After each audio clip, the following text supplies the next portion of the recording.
पालखेड बंधारा येथे खंडेराव महाराज यात्रोत्सवाची सांगता।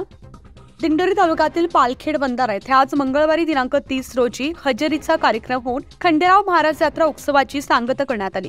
यात्रेच्या पहिल्या दिवशी श्री क्षेत्र चांदोरी येथून खंडेराव भक्तांनी आणलेल्या पवित्र जलानं मान्यवरांच्या हस्ते जल अभिषेक करून विधिवत पूजा करण्यात आली।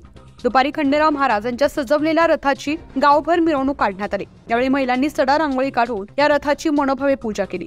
सायंकाळी 6 वाजता यात्रेचं मुख्य आकर्षण म्हणजे 12 गाड्या। या 12 गाड्या खंडेराव भक्त पंढरीनाथ गोतरणे यांनी ओढल्या। त्यानंतर भाविकांनी दर्शनासाठी मोठी गर्दी केली, तर महिलांनी नैवेद्य दाखवून दर्शन घेतलं।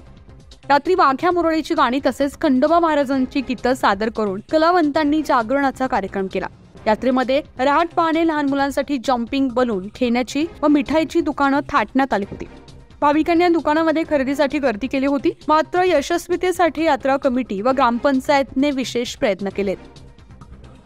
न्यूज 15 मराठीसाठी प्रतिनिधी बापू चव्हाण, नाशिक।